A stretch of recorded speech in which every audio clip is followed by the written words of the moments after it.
Good morning, नमस्ते, अस्सलाम वालेकुम, राम राम। हम पढ़ रहे थे 1857 की क्रांति। इससे पहले वाले वीडियो में हमने 1857 की क्रांति के कारण पढ़े थे। उसमें धार्मिक, सामाजिक, आर्थिक, राजनीतिक, सैनिक और तात्कालिक कारण पढ़ा था। और उसमें हम जो लास्ट पॉइंट पढ़ रहे थे 1857 की क्रांति का तात्कालिक कारण, उसमें हमने पढ़ा था कि वो गाय व सूअर के चर्बे वाले जो कारतूस है और उसकी वजह से हिंदू और मुस्लिम जो सैनिक है वो नाराज होकर विद्रोह कर देते हैं। तो आज उस विद्रोह की बात करते हैं कि कहाँ का ये विद्रोह हुआ, कौन कौन इसके सेनानायक थे और फिर आगे क्या हुआ, क्या ये क्रांति सफल रही या फिर अंग्रेजों ने इसको दमन कर दिया, इसका क्रांति का दबा दिया। तो उसका जिक्र अब हम करते हैं। तो देखिए, सबसे पहले हम बात करते हैं यहाँ बैरकपुर के अंदर की, अपना जो बंगाल है, यहाँ एक छावनी चलती थी अंग्रेजों के समय। उस छावनी का नाम था बैरकपुर छावनी। इस बैरकपुर छावनी के अंदर और एक सैनिक काम करते थे जिसका नाम है मंगल पांडे। मंगल पांडे बैरकपुर छावनी में थे, अंग्रेजी सेना में शामिल थे। तो यहां क्या होता है कि मंगल पांडे जो है, एक दिन वो अपने घर से निकलते हैं और उनको कोई बताता है कि पांडे जी आपका धर्म भ्रष्ट होने वाला है। तो पांडे जी पूछते हैं कि कैसे धर्म भ्रष्ट होगा। तो उस व्यक्ति ने बताया कि आपको जो नई राइफल दी गई है, उसका जो कारतूस है, उसका जो कवर है, उस पर गाय व सूअर की चर्बी का लेप है। यदि आप उस कारतूस को यूज करेंगे तो आपको उससे मुंह से काटना पड़ेगा और आपका धर्म भ्रष्ट होगा। पांडे जी ने ये बातें अपनी छावनी में जाकर अपने अधिकारी को बताई, अंग्रेज अधिकारी को। तो उन्होंने कहा कि ये सिर्फ झूठी अफवाह है, ऐसी कोई बात नहीं है। उसी व्यक्ति ने पांडे जी को फिर ये बातें बताई कि आपका धर्म तो भ्रष्ट होने वाला है।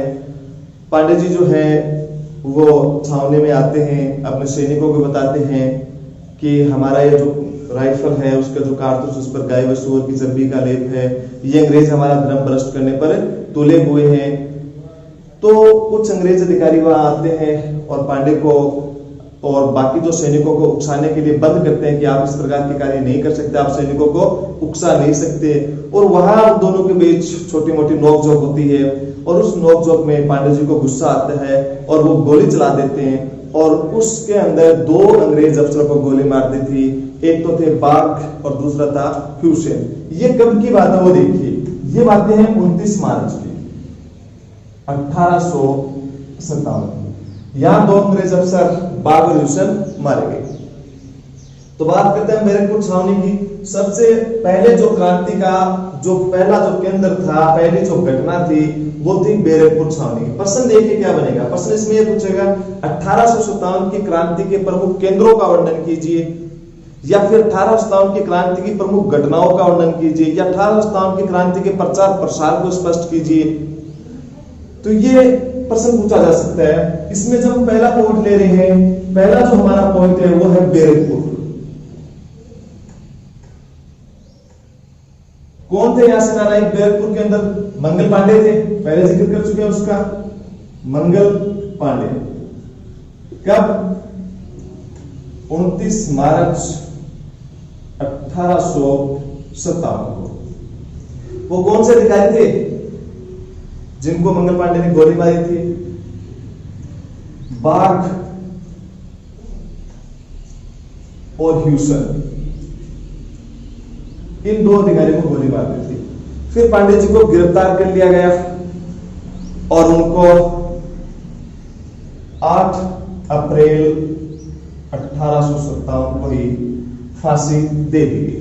तो इस प्रकार इस छोटे सी घटना को यही दबा दिया गया। पांडे के अलावा किसी ने कोई आवाज नहीं उठाई।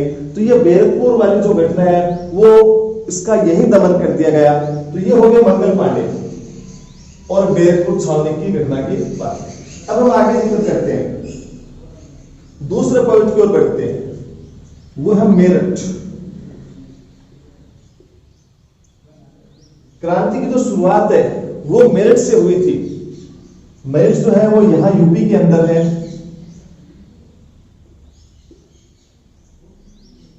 तो देखिए मेरठ की बात करते हैं।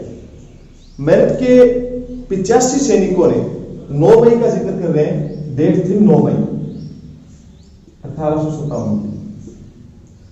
85 सैनिकों ने इस चर्बी वाले कारतूस को यूज करने से मना कर दिया कि हम इसका उपयोग नहीं करेंगे। तो अंग्रेज अफसरों ने क्या किया कि उनको जेल में बंद कर दिया, इन 85 सैनिकों को। इसमें हिंदू सैनिक भी थे, इसमें मुसलमान सैनिक भी थे।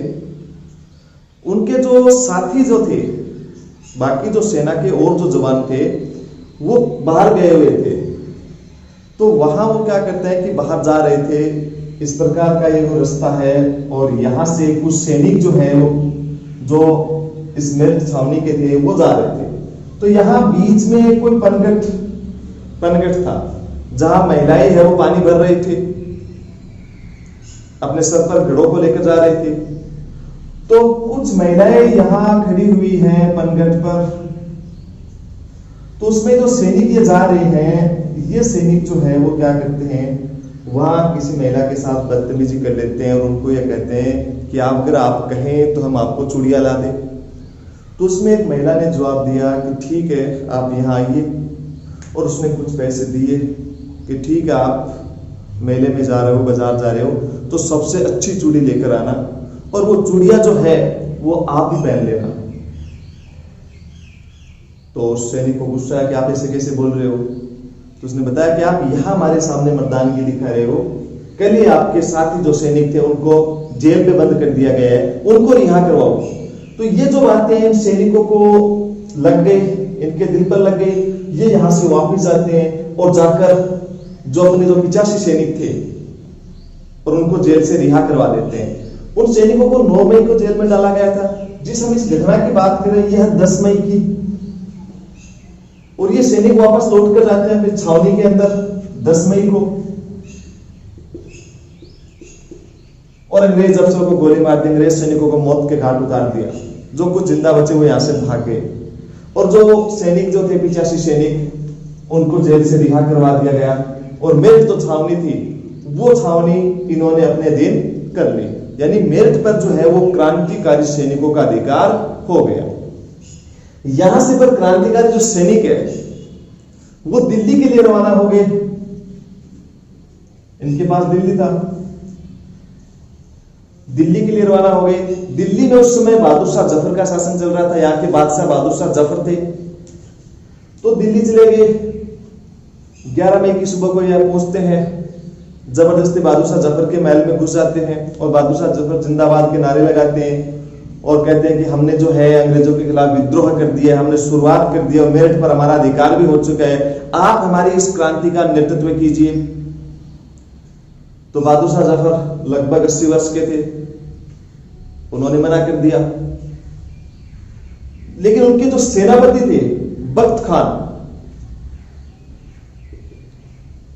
उन्होंने कहा कि मैं इस विद्रोह का नेतृत्व करूंगा। तो बहादुर शाह जफर ने अपना दरबार बुलाया और मंत्रियों से बातचीत की, तो सभी ने क्रांति करने का जो नेतृत्व करने का है वो आदेश दे दिया कि आप इसका नेतृत्व कीजिए।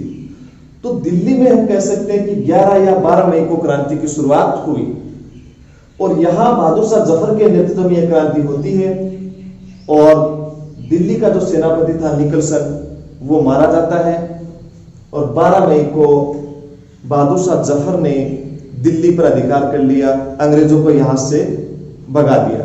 तो देखिए, बात करते हैं मेरठ और दिल्ली की। मेरठ क्रांति कब हो रही है, कौन कर रहे हैं? मेरठ के सैनिक। यहां किसी का नाम नहीं दे सकते, कई सैनिक एक साथ। कब? 10 मई 1857 को। कौन मारा गया? सेनापति कौन था? अंग्रेज अधिकारी कौन था? निकलसन, जिसको मौत के घाट उतार दिया। सॉरी, निकलसन नहीं था, यहां किसी अधिकारी का नाम हम नहीं पढ़ेंगे। तो 10 मई को क्रांतिकारी है वो मेरठ पर अधिकार कर लेते हैं, और छावनी पर अधिकार करने के बाद और वो कहां चले गए? दिल्ली की ओर रवाना हो गए। अब दिल्ली की बात करते हैं।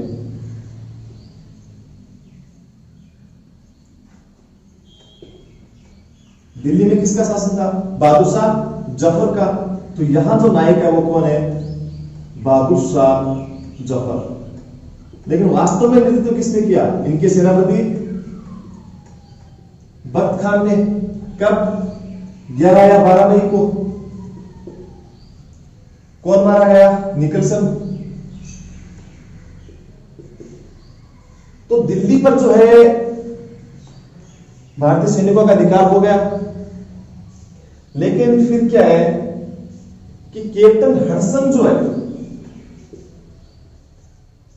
कैप्टन हडसन है और अंग्रेजी सेना बुलाई गई। कई भारतीय शासकों को अंग्रेजों ने अपने पक्ष में कर लिया। उनमें सिख रेजिमेंट थी, गोरखा रेजिमेंट थी, हैदराबाद का निजाम था, मराठा थे, राजस्थान के भी कई राजपूत शासक थे। तो उनको मिलाकर और हडसन जो है वो सेना लेकर आते हैं और दिल्ली पर दो तरफा हमला करते हैं। एक सेना यहां बंगाल से आती है, एक सेना इधर पंजाब से आती है और दिल्ली पर दोनों तरफों से आक्रमण कर दिया गया। सितंबर 1857 में फिर से दिल्ली पर और अंग्रेजों का अधिकार हो गया। सितंबर 1857 में फिर से अंग्रेजों का दिल्ली पर अधिकार हो गया। बहादुर शाह जफर तो थे, इनको अंग्रेजों ने बंदी बना लिया और यहां से बंदी बनाने के बाद इनको यहां जो रंगून है, बर्मा जो है या म्यांमार कह सकते हैं, यहां की जेल में डाल दिया और नवंबर 1862 में बहादुर शाह जफर की यही बर्मा के अंदर ही मृत्यु हो गई। तो इस प्रकार सितंबर 1857 में फिर से अंग्रेजों का अधिकार हो गया। मई, जून, जुलाई, अगस्त तक यानी सितंबर तक जो है यहां भारतीय शासक बहादुर शाह जफर का अधिकार रहता है, फिर वापस अंग्रेजों का अधिकार हो जाता है। अगले क्रांतिकारी केंद्र की बात करते हैं, अगले नायक की ओर बढ़ते हैं। तो अगला जो केंद्र है वो है अवध, लखनऊ भी कह सकते हैं। यहां जो क्रांति का नेतृत्व कर रहे थे वो कौन है? बेगम हजरत महल। अभी बेगम हजरत महल कौन थे? देखिए, हमने कारणों में पढ़ा था कि अवध जो रियासत थी वहां का शासक वो वाजिद अली शाह था, उस पर कुशासन का आरोप लगाया और उसे यहां से शासन से हटाकर अलग भेज दिया गया था और अवध रियासत को डायरेक्ट अंग्रेजी राज्य में मिला दिया गया था। तो वो वाजिद अली शाह जिनको ये यहां जो है अवध है, वाजिद अली शाह को यहां से हटाकर बंगाल भेज दिया गया था। तो वाजिद अली शाह की जो पत्नी थी, बेगम थी, रानी थी, बेगम हजरत महल, उसको जब पता चला कि भारतीय सैनिकों ने विद्रोह कर दिया है, दिल्ली में विद्रोह हो चुका है, मेरठ में विद्रोह हो चुका है, तो फिर क्या हुआ कि उसने भी अपनी सेना को एकत्रित किया और अंग्रेजों के खिलाफ विद्रोह कर दिया। यह बात कब की थी? ये थी 4 जून को। 4 जून को बेगम हजरत महल ने विद्रोह किया और लखनऊ पर फिर से अपना अधिकार कर लिया। जो भी अंग्रेज थे वो तो मारे गए या फिर वो यहां से भाग गए। लेकिन फिर कैप्टन कैम्पबेल ये गोरखा रेजिमेंट लेकर आते हैं। अंग्रेजों की एक सेना थी गोरखा रेजिमेंट, जिसमें यहां जो नेपाल के सैनिक है वो इसमें ज्यादा थे और इस रेजिमेंट की सहायता से उसने लखनऊ पर आक्रमण किया कैप्टन कैम्पबेल ने और मार्च 1858 में फिर से अंग्रेजों ने अवध पर अधिकार कर लिया। तो दिल्ली वाली बात 12 मई या 11 मई भी कर सकते हैं। ये जो अवध की है ये है 4 जून। कौन थी? बेगम हजरत महल। यहां कौन है दिल्ली के अंदर? बहादुर शाह जफर, बैरकपुर छावनी में मंगल पांडे और अवध के अंदर बेगम हजरत महल है। अब देखिए आगे जिक्र करते हैं अगले के अंदर, अगले नायक की ओर बढ़ते हैं, अगली घटना की ओर बढ़ते हैं। वो है झांसी। झांसी की रानी थी लक्ष्मीबाई। आप सभी जानते होंगे लक्ष्मीबाई को। लक्ष्मीबाई के जो पति थे गंगाधर राव, इनका झांसी पर अधिकार था, लेकिन इनके कोई पुत्र नहीं था और डलहौजी ने वो नियम निकाल दिया था कि जिसके स्वयं का पुत्र नहीं है उसकी मृत्यु के बाद उसके राज्य को अंग्रेजी राज्य में मिला दिया जाएगा। और जैसे ही लक्ष्मीबाई के पति की मृत्यु होती है तो उनका जो राज्य है झांसी राज्य है और वो अंग्रेजों ने अपने राज्य में मिला लिया। लेकिन जैसे लक्ष्मीबाई को पता चलता है कि मेरठ, दिल्ली सभी में विद्रोह हो चुका है, तो उसने भी इसका फायदा उठाया और उन्होंने भी विद्रोह कर दिया। कब किया? 4 जून को। औरवाला में 4 जून है, यहां भी 4 जून है। विद्रोह करती है और 4 जून को फिर से झांसी पर अपना अधिकार कर लेती है। तो 4 जून को अधिकार हो चुका है झांसी पर। कौन है यहां? लक्ष्मीबाई।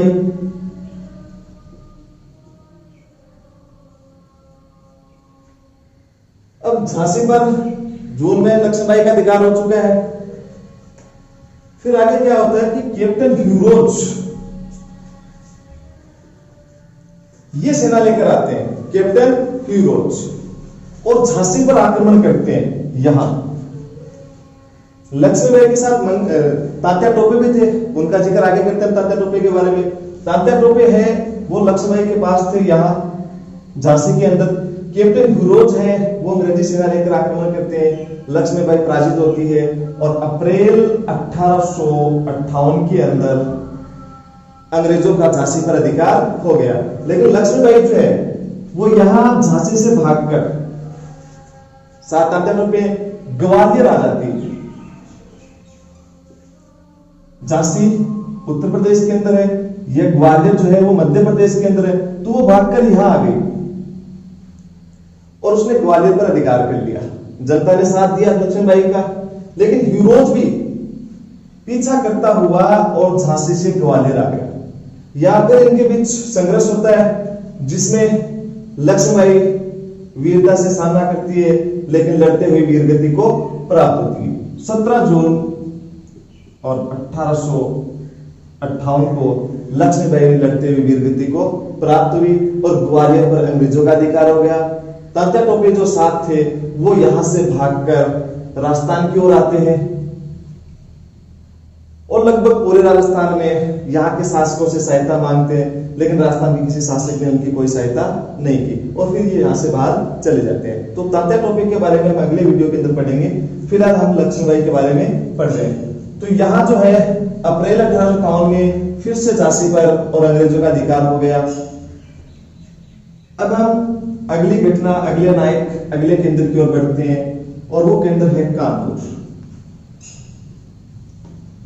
कानपुर में जो नायक हैं, जो नेतृत्व करता है वो है नाना साहब। नाना साहब शामिल क्यों हुए, क्यों अंग्रेजों के खिलाफ थे? उसके पीछे भी एक बड़ा रीजन था। नाना साहब के जो पिता थे बाजीराव द्वितीय, बाजीराव द्वितीय के कोई संतान नहीं थे, वो मराठा थे। तो बाजीराव द्वितीय ने अपना पुत्र गोद लिया। ये जो नाना साहब है ये गोद लिए हुए पुत्र है और अंग्रेजों ने नियम ये निकाल दिया था डलहौजी ने कि गोद लिया हुआ पुत्र मान्य नहीं होगा। तो नाना साहब को पेंशन मिल रही थी, लेकिन जैसे ये दत्तक पुत्र का अवैध घोषित कर दिया, इस नियम के बाद नाना साहब को जो है पेंशन मिलनी बंद हो गई। तो बंद हो गई, जैसे ये विद्रोह होता है तो उसका फायदा कौन उठा रहे? नाना साहब भी उठा रहे। तो नाना साहब ने भी 5 जून को विद्रोह कर दिया कानपुर में। कानपुर जो है वो यहां यूपी के अंदर है। कौन विद्रोह कर रहा है? नाना साहब। कब कर रहा है? 5 जून को। नाना साहब के साथ जो है वो कौन है? इनके साथ थे तात्या टोपे। पहले यहां थे तात्या टोपे और फिर यहां से कहां जाएंगे? लक्ष्मीबाई के पास। आगे जिक्र करते कैसे जाएंगे। तो 5 जून को नाना साहब ने विद्रोह किया और कानपुर पर अधिकार कर लिया, लेकिन कैप्टन जो कैम्पबेल है ये सेना लेकर आता है, कानपुर पर आक्रमण करता है। दिसंबर 1857 में और अंग्रेज जो है नाना साहब को पराजित कर देते हैं। नाना साहब यहां से पराजित होने के बाद और नेपाल की ओर भाग जाते हैं। जो इनके साथ थे तात्या टोपे, तात्या टोपे जो है वो यहां कानपुर से चले गए झांसी लक्ष्मीबाई के पास और फिर वहां वो ह्यूरोज से हार जाते हैं। फिर झांसी से भागकर कहां चले गए थे?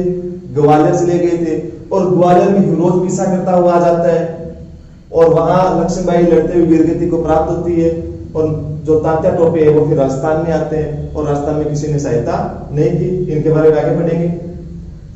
तो ये हो गया कानपुर। अब बात करते हैं बिहार की। बिहार में एक जगह थी जगदीशपुर। यहां कोई शासक विद्रोह नहीं कर रहा है, यहां एक जमींदार विद्रोह कर रहा है। जगदीशपुर के जमींदार थे कुंवर सिंह। कुंवर सिंह जो है वो यहां अंग्रेजों के खिलाफ विद्रोह करते हैं 12 जून को, और बिहार का जो ये क्षेत्र है उस पर अधिकार कर लेते हैं। कुंवर सिंह की उस समय जो आयु थी वो 82 वर्ष के आसपास थी, यानी 80 वर्ष के ऊपर थी। इस बूढ़े शेर ने कई अंग्रेज अफसरों को मिट्टी चटाई थी, धूल चटाई थी, कई अंग्रेज अफसरों को हराया था। उसमें डगलस था, मैथ्यू था, मार्क था, कई अंग्रेज अफसरों को पराजित किया था। लेकिन फिर यहां टेलर नाम का एक अंग्रेज सेनापति अपनी सेना लेकर आता है और वो फिर कुंवर सिंह को पराजित कर देता है, और फिर अप्रैल 1858 में और फिर से बिहार पर अधिकार कर लेता है। तो ये उत्तरी भारत के प्रमुख केंद्र हो गए 1857 की क्रांति के। प्रश्न क्या पूछ सकता है, 1857 की क्रांति के प्रमुख केंद्रों को स्पष्ट कीजिए, केंद्रों का वर्णन कीजिए। तो उसमें पहला पॉइंट लगाएंगे बैरकपुर, मेरठ, दूसरा मेरठ, तीसरा दिल्ली, फिर अवध, झांसी, कानपुर, बिहार। यदि प्रश्न पूछता है 1857 की क्रांति के प्रमुख नायकों को स्पष्ट कीजिए, नायकों का वर्णन कीजिए, तो वहां हम क्या करेंगे, लिखते हुए फिर पहला पॉइंट क्या बनाएंगे, मंगल पांडे, बहादुर शाह जफर, बेगम हजरत महल, लक्ष्मीबाई, कुंवर सिंह, नाना साहब। तो इस प्रकार के 4 नंबर प्रश्न पूछे जा सकते हैं। और छोटा प्रश्न पूछे तो उसमें यह पूछा जा सकता है कि 1857 की क्रांति के किन्हीं 4 प्रमुख केंद्रों का नाम लिखिए। तो इसमें आपके पास कई नाम है, इनमें किसी 4 केंद्रों का नाम दे सकते हो। अगला प्रश्न पूछ सकता है 1857 की क्रांति के किन्हीं 2 क्रांतिकारियों के नाम लिखिए। तो कुंवर सिंह, नाना साहब, लक्ष्मीबाई, बेगम, इनमें से किन्हीं 2 का नाम लिख सकते हैं। 4 पूछे तो आप इनका 4 का नाम लिख सकते हैं। अब प्रश्न ये बनता है, इंपॉर्टेंट प्रश्न है कि 1857 की क्रांति की शुरुआत कब हुई और कहां से हुई।